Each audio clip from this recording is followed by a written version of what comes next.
सिसक रहा है सिक्किम। वाकई में सिक्किम में आई इस भीषण कुदरती आपदा के बाद अधिकारी सतर्क हैं।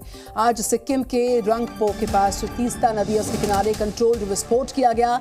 हम आपको तस्वीरें भी दिखाएंगे। फिलहाल लगातार नजर है मौजूदा हालात पर। ये देखिए तस्वीरें आपके सामने, कैसे तीस्ता किनारे कंट्रोल्ड ब्लास्ट को किया गया, रंगपो में इस विस्फोट को करवाया गया। सिक्किम की तस्वीरें इस वक्त आप देख पा रहे हैं। एक तरफ भीषण कुदरती आपदा के बाद अधिकारी पूरी तरह से सतर्क हुए हैं।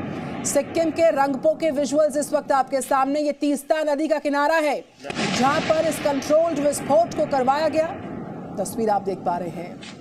तीस्ता किनारे नियंत्रित कंट्रोल्ड विस्फोट करवाया गया। इस बीच सेना के जवान समेत 142 से ज्यादा लोग लापता हैं। जी न्यूज आपको इस कंट्रोल्ड विस्फोट की एक्सक्लूसिव विजुअल दिखा रहा है।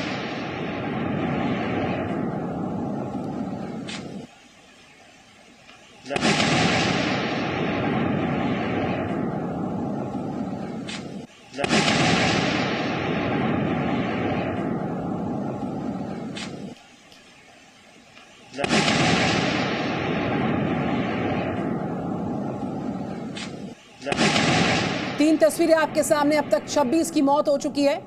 कंट्रोल्ड धमाका करवाएगा किस तरीके से रंगपो सिक्किम में तीस्ता नदी का किनारा है जहां पर ये कंट्रोल्ड नियंत्रित विस्फोट करवाया गया। तीसरी तस्वीर देखिए, 142 लोग, आंकड़ा बढ़ भी सकता है। लगातार खोजबीन तलाशी अभियान युद्ध स्तर पर चल रहे हैं। 142 लोग कहां पर हैं कोई जानकारी नहीं। रेस्क्यू ऑपरेशंस चल रहे हैं। सिक्किम में तबाही की तस्वीरें सिहरन पैदा करती हैं। सिक्किम से सकराब तक 26 शवों की बरामदगी। देखिए ब्रेकिंग इनपुट आ रहा है। लापता 142 लोगों की तलाश में जगह जगह युद्ध स्तर पर सेना की टीम्स, वायुसेना की टीम्स, एनडीआरएफ की टीम्स तलाश रही हैं। इन लोगों को कहां पर हैं ये लोग, इनको खोजने के लिए ऑपरेशंस चल रहे हैं। इस बीच 26 शवों की बरामदगी हुई है। ये इनपुट सामने आ रहा है। और तो वहीं सिक्किम में किस तरीके से रास्ता बनाने के लिए एक विस्फोट कराया गया, कंट्रोल विस्फोट कराया गया, वो विजुअल हमने आपको दिखाया था किस तरीके से वो तीस्ता किनारे विस्फोट हुआ। बहरहाल 26 शव मिल चुके हैं। लापता 142 लोगों की तलाश लगातार हो रही है। इनपुट्स आ रहे हैं, हम आपसे डिटेल्स साझा कर रहे हैं। सेना की बड़ी टीम, वायुसेना, एनडीआरएफ सब घटनास्थल पर तैनात है।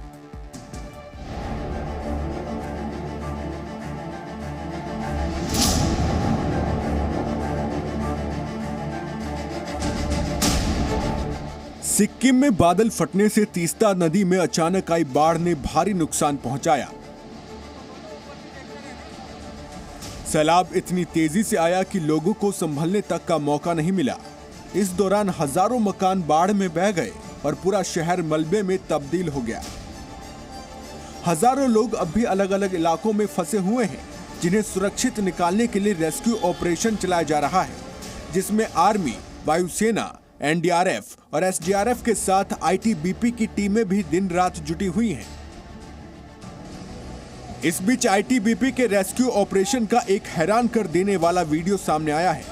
दरअसल उत्तरी सिक्किम इलाके में 16,000 फीट की ऊंचाई पर बाढ़ की वजह से 68 लोग 3 दिन से फंसे हुए थे। इन्हें सुरक्षित निकालना बड़ी चुनौती बन गया था।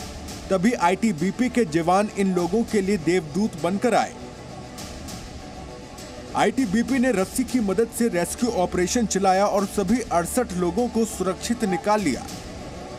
बाढ़ और बर्बादी के बीच सेना भी राहत और बचाव के काम में जुटी हुई है।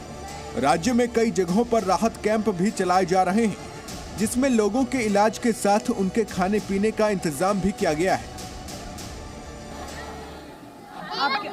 आपके घर पे कौन कौन है? मेरा पूरा परिवार था, 2 बच्चा है, मेरा हस्बैंड है,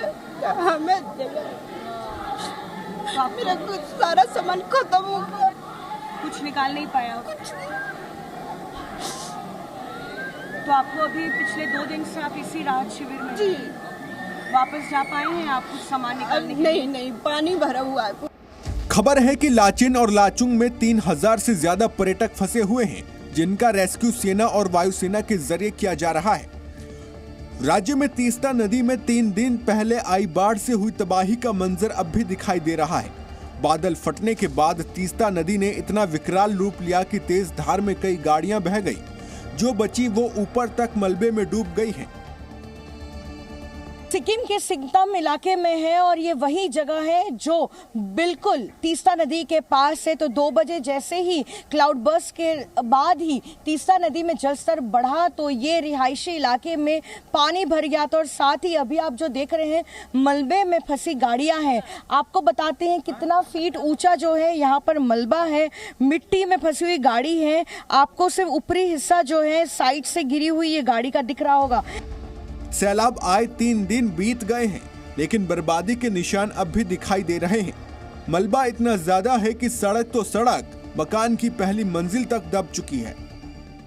ये लोगों के घर हैं। आप देखिए ग्राउंड फ्लोर जो है पूरा का पूरा डूब चुका है। आप देखिए मेरे हाथ लगाने से यहाँ पर शेड को मैं छू पा रही हूँ। हालांकि हाइट काफ़ी ज़्यादा होती है, लेकिन ये पूरा घर का जो इलाका है ये मलबे से जो है भर चुका है, मिट्टी से भर चुका है और हमारी ही हाइट पर जो है यहाँ पर शेड आ गया है।